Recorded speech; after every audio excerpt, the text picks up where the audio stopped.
The old towns of America had a way of holding secrets that clung to the air like dust on a summer road. Folks talked in whispers, never too loud, never too bold, for fear that the wrong word might stir up the kind of trouble no one wanted.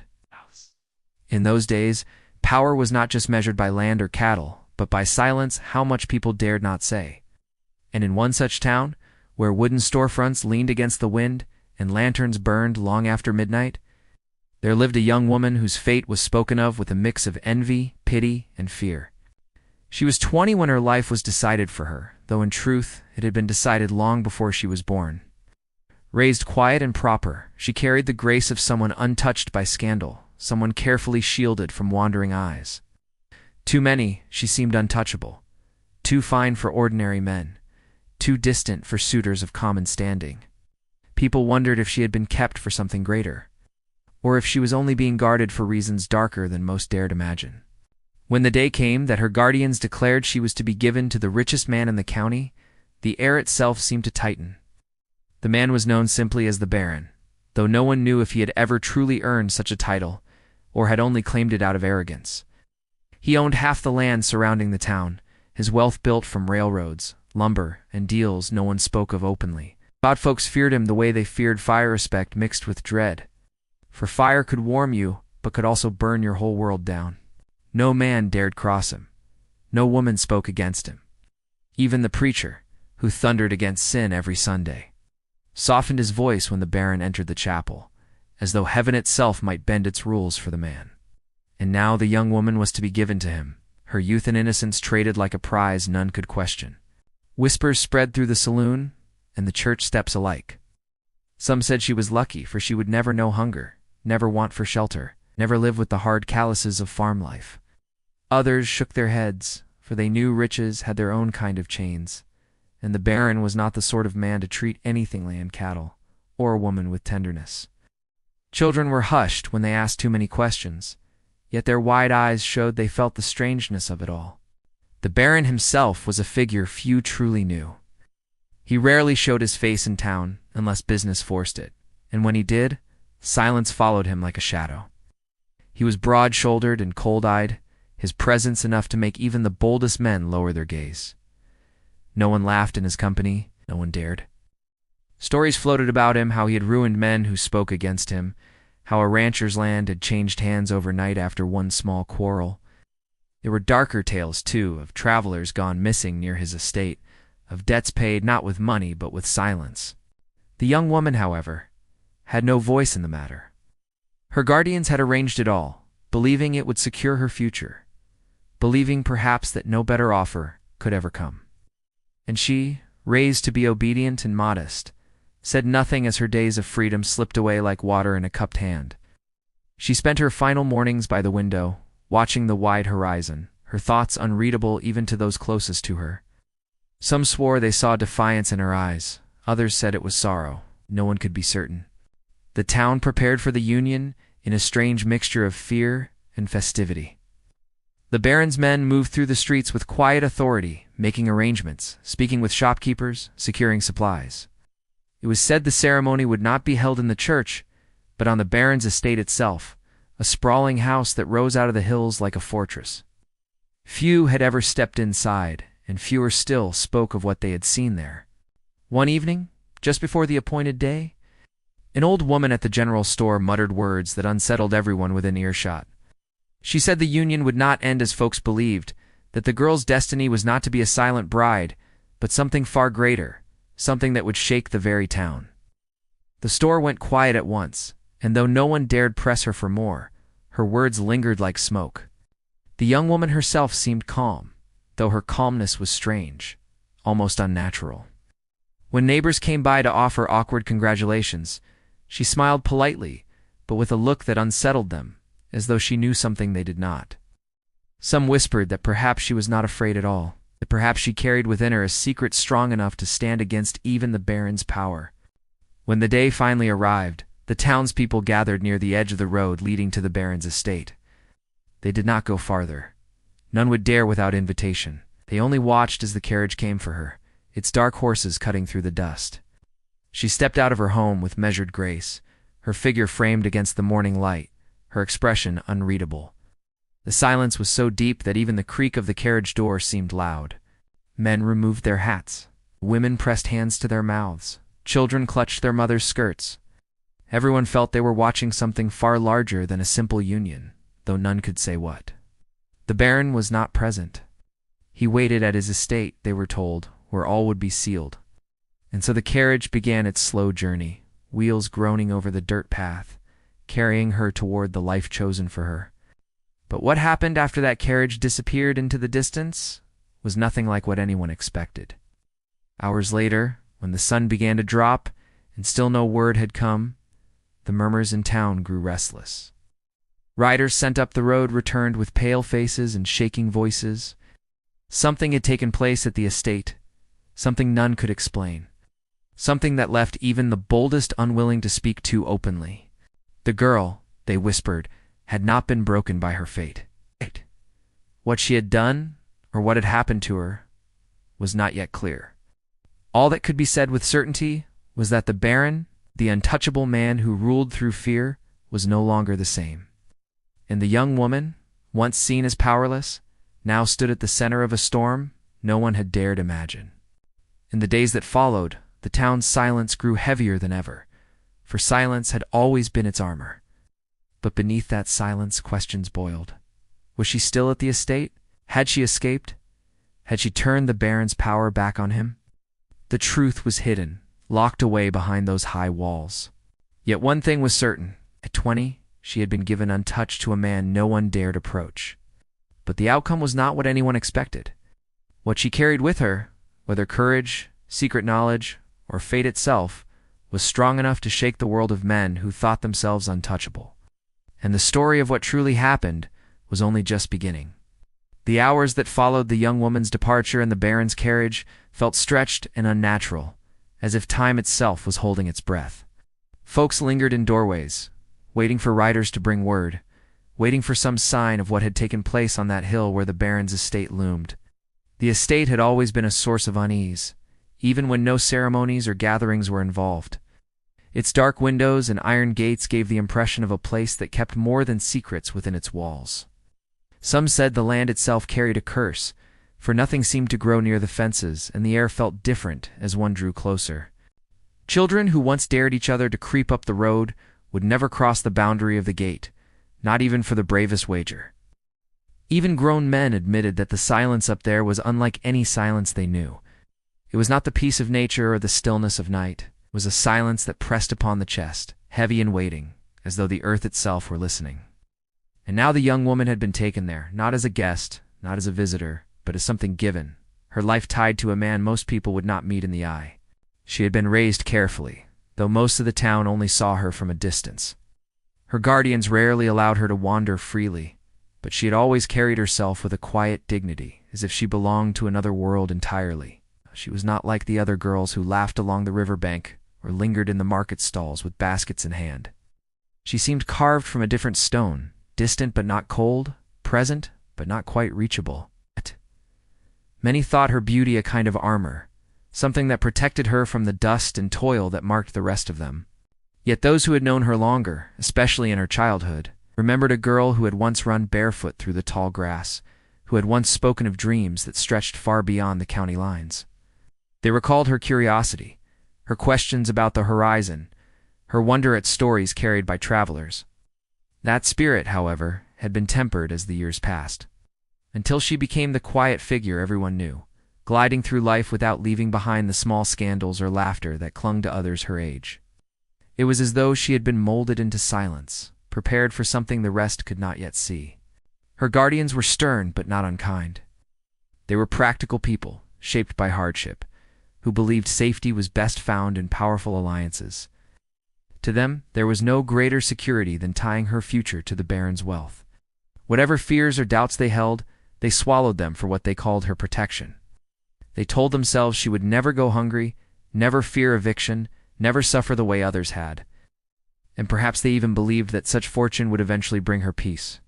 But not all agreed. Some neighbors whispered that they had seen her gaze linger on the open fields, on the ridges beyond town, as if she longed for something her guardians could not provide. Others thought her too refined for simple desires, convinced that she had already accepted her role in silence. Either way, the matter was not hers to decide. By the time she was 20, her path had already been sealed. As for the Baron, the town knew little of what lay inside the stone walls of his estate. His power had grown quickly, swallowing farms, trading routes, and even political favors. It was said that when he arrived years ago, he came with nothing but ambition and a ruthless understanding of men. He built his wealth on deals that others could not match, and when they resisted, he crushed them with methods no one could quite trace back to him. There were stories of families who had stood against him and found themselves bankrupt within months.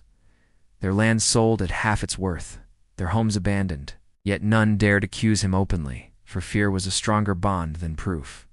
To many, he was less a man than a force of nature, as inevitable as the storms that swept down from the hills. Still, beneath the fear, curiosity festered. Why had he remained unmarried so long when power and wealth could have brought him any match? Why had he waited for this particular young woman, untouched and quiet, hidden away until her 20th year? Some whispered that he had bargained for her long ago, that some agreement had been sealed when she was still a child. Others claimed he had been waiting for her to reach the age when she would bring him not only a household but something more, something they could not name but could sense in the uneasy air. The day of her departure left the town restless. Men at the saloon argued in hushed tones, each afraid to raise his voice too high. Women gathered in kitchens, their hands busy with work, though their minds lingered on the carriage that had taken her away. Children played more quietly than usual, casting glances toward the hills where the Baron's house sat like a watchful eye. When the riders finally returned with news, it was not news at all, but silence. They said they had reached the estate, seen the gates open, and found the place strange. They would not speak of details, only that something was wrong. They said the air felt heavy, the way it does before a storm breaks, though no clouds lined the horizon. They would not say what they had seen inside. This silence only fed the rumors. Some believed the ceremony had been completed behind closed doors, away from the prying eyes of the town, and that the girl now belonged fully to the Baron. Others whispered that something had gone terribly wrong, that she had defied him in some way, that perhaps the Baron's iron will had finally met a match. But no one could confirm anything, and the absence of truth only deepened the unease. That night, lanterns burned later than usual. Men patrolled the streets without being asked, as though expecting trouble to spill down from the hills. Dogs barked at shadows. Families locked their doors with a care they had not shown in years. It was as if the entire town felt the ripple of something unseen, a shift that no one could explain, but everyone could sense. And in the heart of it all was the young woman whose life had seemed so carefully arranged. Some said she was still at the estate, her fate sealed behind stone walls. Others swore she had escaped, that they had seen a figure moving along the ridges at dusk, though no one could be certain. What unsettled them most was not knowing which tale was true. Her absence left a hole in the fabric of the town, a presence that could no longer be ignored. For years she had been a quiet figure in the background, untouched, unspoken for. Suddenly she was at the center of every thought, every fear, every whisper. It was as if her silence had always been holding back something. And now that silence had broken, releasing a tide that none could contain. The Baron did not appear in town for days, which only fueled the uncertainty. His estate remained sealed, its gates shut, no messengers riding down as they once had. The men who worked his lands were seen less often, and when they did appear they offered no explanations, their faces tight and unreadable. The absence of the Baron's presence was more frightening than his shadow had ever been. Meanwhile, the old woman at the general store, the one who had muttered her cryptic warning, was sought out by many. She refused to say more, only repeating that the girl's destiny was not what people believed. Her silence was as unnerving as her words had been, for it suggested that she knew far more than she dared share. The unanswered questions grew heavier by the day. Why had the Baron chosen her? What bargain had been struck that placed her in his hands? What power could she hold that even the strongest man in the county might falter before it? Each question only deepened the mystery. Each whisper only made the night feel longer. And so the town waited, caught between dread and curiosity. watching the hills for a sign, knowing that whatever had begun on that day would not end quietly. Something had shifted in the balance of power, and the young woman, once unseen and untouched, was now the axis upon which everything turned. What she carried with her, whether it was courage, defiance, or something greater, was still hidden. But all knew that when the truth emerged, it would change not only the Baron's fate, but theirs as well. The days that followed were unlike anything the town had ever known. The silence from the Baron's estate stretched on, becoming heavier with each sunrise, as though the hills themselves were holding back a secret too dangerous to release. The people waited, half expecting the Baron to ride into town and restore his iron grip with a single word. But he did not come. His absence only deepened the unease, and soon even the bravest began to wonder if something inside those walls had changed the balance of power forever. The young woman was at the heart of it all, though no one could say with certainty where she was. Some swore she was still at the estate, hidden in those halls like a caged bird. Others believed she had fled, slipping past the Baron's men in the confusion of that fateful day. The uncertainty made her larger than life, her story spreading faster than the truth ever could. She became more than a figure of quiet grace. She was now a mystery, a question no one could answer. At the saloon, men spoke of the Baron's strange silence over mugs of bitter ale. One claimed to have seen smoke rising thick from the estate's chimneys long after midnight, as if something was being burned. Another insisted he had heard shouts carried on the night wind, though the words were lost before they reached his ears. A third swore he had seen a light flickering near the ridges, moving slow and steady, like a lantern carried by a lone traveler. Each account only added to the confusion, and each man lowered his voice when he spoke, as though even the walls might betray him. In the homes and kitchens, the women wondered about the girl's fate in hushed tones. Some pitied her, imagining her trapped in a cold, loveless house. Others believed she had found a way to turn her fate, perhaps bargaining with the Baron, perhaps resisting him in ways no one could have predicted. A few even dared to suggest that she had more power in her silence than anyone had ever realized, and that she might have been the one to unsettle the Baron instead of the other way around. The preacher, a man known for his strong sermons and unwavering voice, seemed troubled more than most. He spoke less boldly in the weeks after, and his sermons shifted in tone. Where once he thundered against sin and pride, he now spoke of hidden truths and the dangers of secrets. People began to wonder if he, too, knew something of what had happened, though he gave no clear answer. Meanwhile, the Baron's men moved differently. Those who once carried themselves with open arrogance now rode through town with tight faces and quick steps. They did not linger in shops or trade stories at the saloon. They said little, only taking what they needed and retreating back up the road. More than once, townsfolk noticed that their numbers seemed fewer, as if some had vanished or been dismissed. Yet no one dared ask where they had gone. One subplot began with a young ranch hand named Eli, who had long admired the young woman from a distance. He was not bold enough to court her, knowing she was kept apart from the rest. But he carried a quiet hope that someday she might look his way. When news spread of her being given to the Baron, his heart burned with helpless anger. He could not stop it, yet he could not let go of the feeling that she deserved more than to be caged by fear and wealth. He began riding the ridges at dusk, searching for signs, convinced that if she had escaped, she might need help. His rides drew whispers, and though many called him foolish, some secretly admired his courage. Another thread came from the old woman at the general store, the one whose warning had stirred unease before the ceremony. People began pressing her for more, desperate for clarity, but she refused to say much. Still, her sharp eyes followed the road to the estate more often than not, as though she were waiting for something. When pressed, she would only mutter that the girl had a path no man could control, and that the Baron was not as unshakable as he appeared. Her words carried weight, even if they offered no answers, and soon she became a figure people sought in secret, hoping she might reveal what was to come. The conflict deepened as rumors of the Baron's condition began to circulate. A peddler passing through claimed that the Baron had not been seen in his own halls for days, that he had taken to his rooms and left his men uneasy and leaderless. Others whispered that he had fallen ill, though no doctor had been called to the estate. Some believed he had been cursed, that the young woman carried with her not only innocence but something far stronger, something that had turned his power against him. No one could prove these tales, but each new rumor added to the sense that the world around them was shifting. Suspense hung over the land like a storm cloud. Families locked their doors earlier than before, lanterns glowing in the windows long past midnight. Dogs barked at unseen figures along the road, and travelers spoke of a feeling in the air, a tension that made even the open plains feel narrow and stifling. It was as though everyone was waiting for something to break, though no one knew from which direction it might come.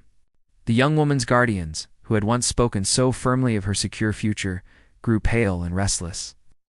They rarely left their home, and when they did, their words were sharp and short. Some said they regretted the choice, that they feared the weight of what they had done.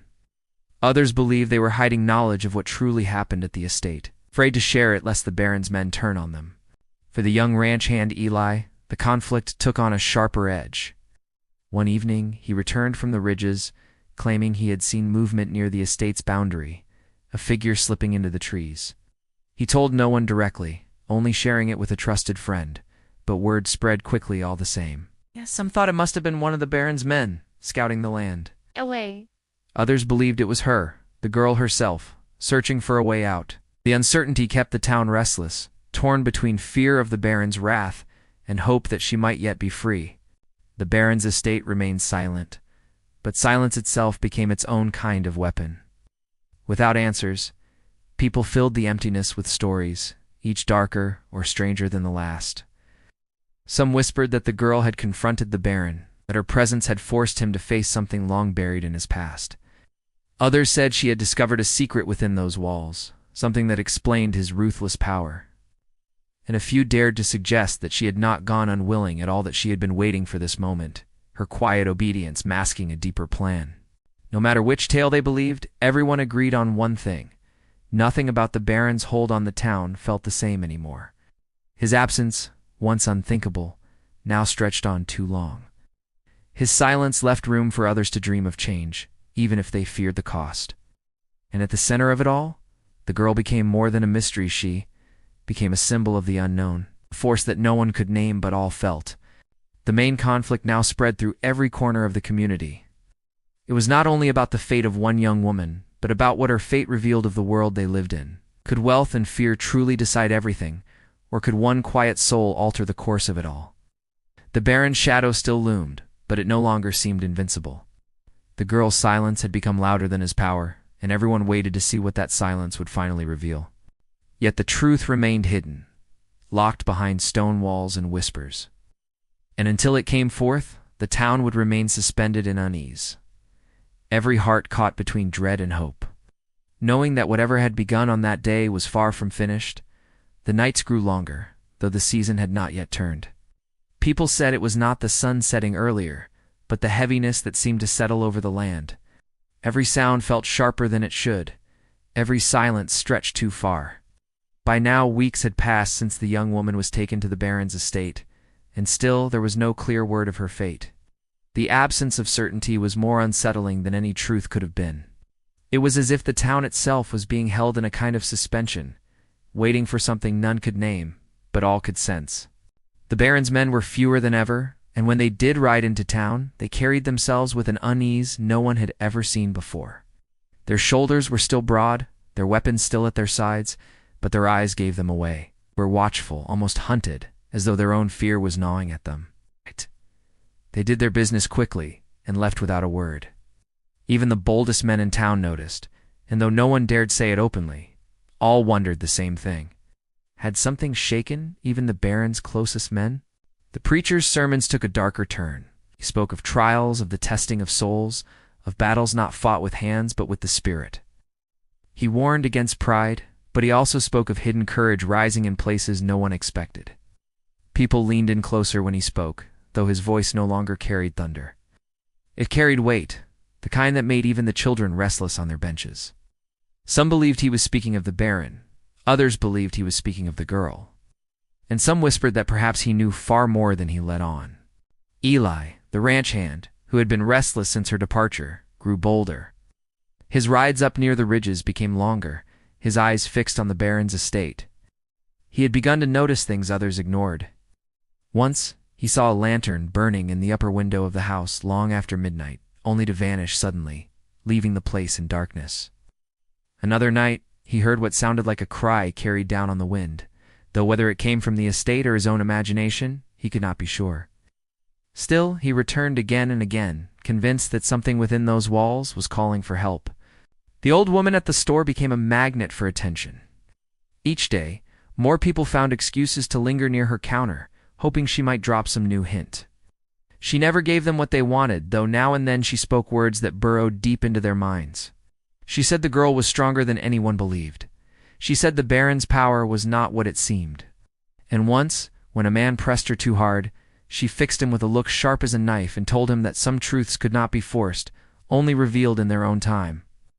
Her riddles only deepened the tension, making every whisper in town feel heavier. Then came the first undeniable sign. A wagon rolled into town carrying goods from the outlying farms, and the driver, pale and shaken, claimed he had passed by the gates of the estate at dawn. He said the gates had stood open, not guarded as they always were. He said he had glimpsed figures moving about in the yard, their motions frantic, their voices raised. But most unsettling of all, he claimed he had seen the Baron himself leaning in the doorway of his great house, his posture bent, his face pale as bone. The driver swore the man looked nothing like the powerful figure they all knew, but like someone weakened, almost broken. That news spread faster than wildfire. Some dismissed it as talk, but others swore it must be true, for the Baron's men had grown so thin in number, their steps so unsure. If he was weakened, if his strength was failing, then the balance of the whole county could be shifting. Yet none knew what role the young woman played in it. Was she the cause of his decline? Was she his victim? Or was she the hidden hand shaping something far greater? As tension rose, so did suspicion. Some began to watch their neighbors, convinced that certain families were hiding knowledge of the estate. The girl's guardians grew especially secretive, rarely seen outside their home, refusing to answer questions. Rumors grew that they had struck a bargain with the Baron long ago, one that reached beyond marriage, one that bound the girl's fate in ways no one else could understand. Their silence only made the whispers louder. At night, the town seemed to hold its breath. Lanterns burned late, dogs barked at shadows, and travelers passing through spoke of the strange feeling in the air. They said it felt as though the land itself was waiting, as if the earth and sky were bracing for a storm that was not of weather but of will. Some left quickly, unwilling to be caught in what was coming. Others lingered, drawn by curiosity, unable to turn away from the unfolding mystery. Eli's determination deepened into desperation. One evening, he swore he saw a figure at the edge of the estate's boundary, standing still beneath the moonlight. He was too far to see the face, but the shape was slender, graceful, unmistakably hers. He called out, his voice carried on the wind. But the figure slipped back into the shadows, vanishing as quickly as it had appeared. He returned to town pale and shaken, convinced more than ever that she was still there, waiting for someone brave enough to act. His story drew whispers, but no one else dared to confirm it. Some called him foolish, blinded by his longing, but others felt the truth in his words. Meanwhile, the preacher began to visit the girl's guardians in secret. People saw him slip into their home at odd hours, staying for long conversations behind closed doors. When asked, he said nothing, his face lined with worry. It was clear he knew something more than the rest, but his silence was unbroken. This secrecy only thickened the air of tension, making the town feel like a tinderbox waiting for the spark. The estate itself became the focus of all eyes. Every rider who passed it returned with story-strange lights in the windows, voices carried on the wind, shadows moving along the ridges. No two tales matched, yet all shared the same unease. The place that had once been feared for its strength was now feared for its uncertainty. And in that uncertainty, the girl's fate remained the greatest question. The climax drew near in the way people could feel in their bones, though they could not name it. It was in the way the Baron's men glanced over their shoulders, in the way the preacher's voice shook when he prayed, in the way Eli could not rest until he rode again to the ridges. It was in the old woman's gaze, sharp and knowing, as though she alone could see the storm gathering. And it was in the silence of the town itself, heavier than any silence before, waiting for the truth to break free. On the eve of a restless night, a sound echoed down from the hills. It was not thunder, though it carried the weight of it. It was not wind, though it moved through the trees like a breath.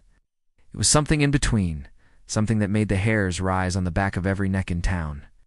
Lanterns were lit, doors thrown open, and people stood in the dust of the street, staring toward the Baron's estate. Something was stirring at last, and none could deny it any longer. They did not yet know what had happened behind those stone walls, but they knew it would not remain hidden much longer. The girl's story, the Baron's silence, the guardian's secrets, Eli's restless search, it was all rushing toward a breaking point. The town, caught between fear and anticipation, could only wait. And as the strange sound faded into the night, a chill swept over them all. For they understood that whatever came next would change everything. The sound from the hills lingered in the air long after it faded, and for a moment the entire town stood frozen in the street, their faces lit by lanterns, eyes wide with unease. It was not thunder, not wind, not anything they could name, but it carried with it a weight that told everyone the silence that had ruled over the Baron's estate was broken. Some turned quickly back into their homes, slamming doors and drawing curtains. Others stood rooted in place, unable to move, waiting for the night to tell them more. By morning, riders came with news that the estate gates stood wide open. For the first time in memory, no guards watched them, no men patrolled the walls. The great house sat still and quiet under the rising sun, its windows dark, its grounds scattered with signs of struggle. Word spread quickly, and though fear held many back, curiosity pushed others forward. Groups of men gathered, unsure if they should ride up together, while women whispered prayers over their wash basins. The preacher himself saddled his horse, saying the truth had to be faced no matter the cost. When they reached the estate, what they found was nothing like what they had imagined. The Baron's men were gone, their barracks empty, their weapons abandoned. Doors stood ajar, rooms overturned, as if the household had been shaken from within. And there in the great hall, where the Baron had so often conducted his dealings, they found the man himself. He was not dead, but he was broken in a way that no one had ever thought possible. Once broad and commanding, he now slumped in his chair, his skin pale, his voice weak, his eyes hollow. The power that had once filled the room was gone, replaced by something closer to fear. The preacher asked him what had happened, but the Baron gave no answer. His lips trembled, and though he tried to speak, the words fell away before they left his mouth. The men who stood there knew without speaking it aloud that his reign was over. No wealth, no land, no fear could hold a man who could no longer command his own strength. The great Baron, the man no one dared approach, had been brought low in a way no one could understand. And then came the question that weighed heavier than all others. Where was the young woman? Some searched the house from top to bottom, finding only empty rooms and discarded belongings. Her presence lingered in small things, a shawl draped across a chair, a book left open on a table, but she herself was nowhere to be found. It was as though she had walked out of the house and vanished into the horizon. The mystery of her fate only deepened, for no one could say if she had fled before the final collapse, or if she had been the one to bring it about. Eli, who had waited for this moment with restless heart, searched the ridges for days. He rode until his horse grew weary, scanning the horizon for any sign of her. Once he thought he saw a figure moving in the distance, a slender shadow against the setting sun. But when he chased it, the land was empty. He returned to town with dust on his clothes and determination in his eyes, vowing that she was alive, that she had chosen her own path, and that someday her steps would cross theirs again. The guardians who had given her to the Baron lived with the weight of their decision heavy upon them. They did not speak of it openly, but those who looked at them saw the sorrow etched deep in their faces. They had wanted security for her, protection from hunger and hardship, but in the end they had given her to a man who could not hold her. They never said whether they believed she had escaped or if she had been the force that brought the Baron down. But in their silence there was both regret and pride. The preacher told the town that what had happened was not for them to fully know, that some truths were not meant to be measured in facts but in lessons. He said the girl had reminded them all that silence does not mean weakness, that quietness can carry a strength louder than thunder. He warned them against underestimating those who seemed powerless, for often the greatest changes come from the least expected places. His words sank deep into the hearts of the people who had lived too long under the weight of fear. The old woman at the store, when asked what she thought, only nodded and said the girl had taken her destiny back into her own hands. She said it had always been written that the Baron would fall not by the hand of another man, but by the presence of someone he thought he could control. Her eyes shone with something sharp and knowing, and though she would not explain further, many believed she had understood it from the beginning. As the weeks passed, the Baron's estate fell quiet for good. With no men to guard it and no master to command it, the land around it returned to stillness. Cattle wandered off, fields went untended, and the great house began to wither under the weight of neglect. Some said it was cursed, that anyone who tried to claim it would meet the same fate as the Baron.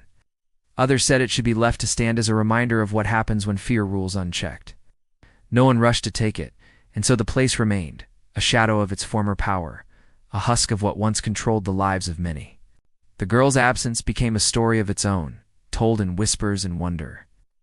Children grew up hearing of the young woman who had been given untouched to a man no one dared oppose, and who had somehow turned her fate into something greater. To some, she was a ghost who had slipped into the wilderness. To others, she was a symbol of courage, her silence and strength standing against the might of the wealthiest man in the county. And to a few, she was still out there, walking a road of her own choosing, free at last. Eli never stopped believing, carried her memory like a flame, not as a weight of sorrow, but as a source of strength. He became known as a man who stood firm, who would not bend to fear the way so many once had. Though he never spoke much of his feelings, it was clear to those around him that she had shaped him, that her defiance and mystery had given him a purpose beyond his own simple life. The town itself changed too. With the Baron's power broken, people began to breathe easier, their steps lighter, their voices louder. Where once men had lowered their eyes, and women had hushed their children, now there was room for laughter, for argument, for living without the constant weight of a shadow. The preacher's words carried more meaning. The old woman's wisdom was sought with greater respect, and even the quiet hills seemed to stand less heavy in the distance. In the end, no one could say with certainty what had truly happened within the Baron's walls. But perhaps that was not the point. The truth lay not in the details of one night, but in what followed. A young woman who had been seen as powerless had turned the world on its head. A man whose wealth and fear had ruled the county was reduced to silence, and a community that had lived too long under shadow found its voice again. The lesson lingered long after the dust settled. Power built on fear can fall in an instant. Silence can carry more strength than any shout, and sometimes the most unexpected person can change the course of many lives. The girl's story lived on, not as a tragedy, but as a reminder that no fate is fixed, and no shadow lasts forever. The estate on the hill remained, its windows dark, its gates rusted, a monument to the fall of a man once thought untouchable. But the people no longer looked at it with fear. They looked at it as proof that even the strongest can be brought low, and that courage, quiet, steady, and unseen, can outlast any wealth or power. And though the young woman herself was never seen again, her presence never left them. She became part of their story, part of the land itself, carried in every whisper, in every lesson told to children at night. They did not need to know where she had gone to understand what she had left behind, for in her silence she had spoken louder than any could have imagined, and the echoes of her choice would be remembered for generations.